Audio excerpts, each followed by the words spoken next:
right, so the core concept of this game is, again, it's packaged with 3 players, 3 decks, so you can have a 3-player game right from one box. Right now we have two decks on the table. One RDF Skyline Defense headquarters here, indicated by that little military symbol there, is our military faction. On the other side over here is the Zero Orbital Shipyard. So we've got one deck from Loyalty and Vigilance and one deck from Corporate Wars. Everything plays well with one another. And the whole objective of this game is to use your per turn economy, all these up arrows here, to generate you, yep, right up there, generate you on all these cards, generate you income over here on your stockpiles. So for this one, it's going to be 18 and 18. And you use your 5-card hand. This is all your logistics phase. Use your 5-card hand here to deploy ships and marines, event tactics, breakthroughs, upgrades, options, a ton of different stuff. So the first thing here is a breakthrough. It doesn't have any cost associated with it. So we're just going to put that down over here off to the side. And then we're going to start playing some stuff. So your Griffin is a big battleship. Usually you want to try to get these out first because they cost so much. This one's going to cost 8 and 8. So put this down here. And every station has its own special power. This station right here, all my ship cards cost 2 less resource and currency to deploy. So that being a ship, the lifeblood of the game, if you will. We're going to pay only 6 and 6.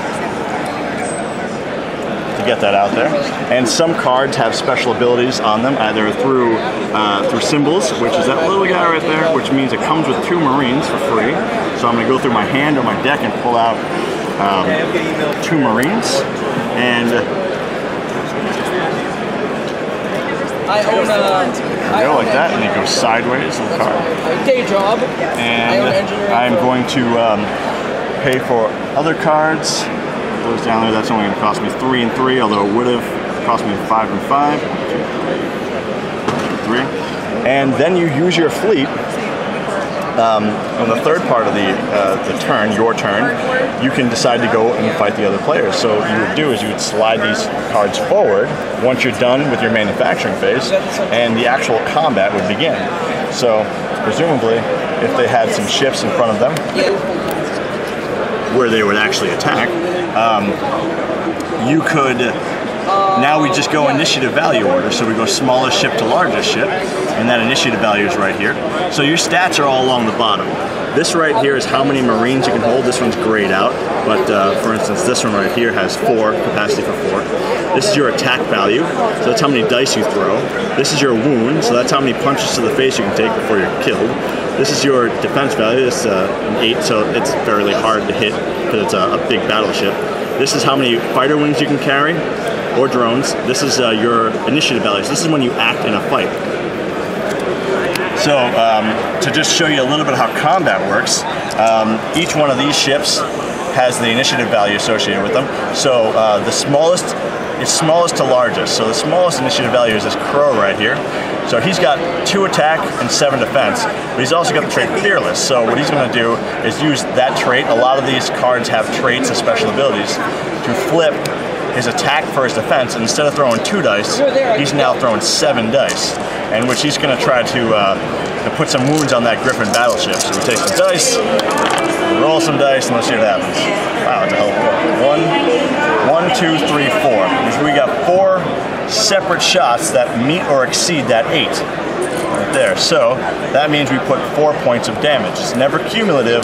Each die roll is kind of like a shot at a target. So that was our level 4. Then we have 2 level 5s here, one on each side. Ties always favor the attacker, so my Harpy is going to go first. I'm going to throw all 5 of its dice at the Falcon there. And I need 6s or higher. I mean 5s or higher because it's a very defensive ship. I do 1, 2, 3 wounds. 4 wounds actually. This ship only needs 3 and it dies. I would activate its stoic fire on the way out, so we get 3 dice. Put it at that griffin. 10 right there will kill the griffin. So on its way out, these guys were so battle hardened that even as they're riddled with bullets, half on fire, they're still able to blow up another ship in the process, killing both the Marines on board. Now, if they're the win conditions in this game are to either take your ship and blow up the 2 station modules here, so shoot them down, and then eventually put a bunch of wounds on the station to kill it, or to successfully land your Marine unopposed on the opposing commander's station. And once that commander is knocked out of the game, you will be able to go through your deck. Actually, once that commander is knocked out, you'll be able to take all of their economy and add it to your own stockpile over here, and go through your deck and pull out any ship or any Marine, anything that you can actually deploy and play for free. So in this case, it would be this gigantic dreadnought, this Phoenix capital ship here, which has a staggeringly high amount of attack, wounds, and defense. It goes very late in the game. It has the trait Annihilate, which means that you do any 10s you roll, do 3 wounds. Any 2 10s you put down, do outright destroy whatever you're firing at. And finally, Overload 15. So instead of throwing 7 dice, once per engagement, you get to throw 15 dice, which is the cap ship destroyer or the station buster, as it will.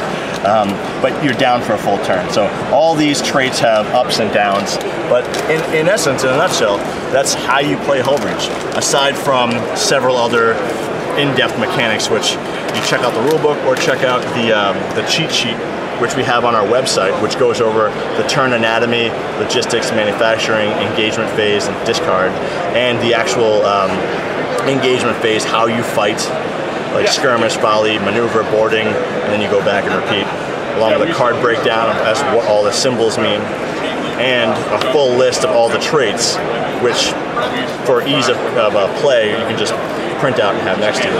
But everything you need will be in the box and the gameplay. So that's basically it.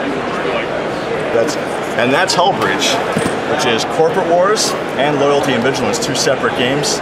Each box comes with 3 separate decks: the rulebook, the fiction supplements, dice, tokens, beads, everything you need to play. It's a completely enclosed experience. You don't have to spend a ton of money on it, or you can buy a couple copies or expansions of the game and really customize your deck and really fine-tune your unique playstyle.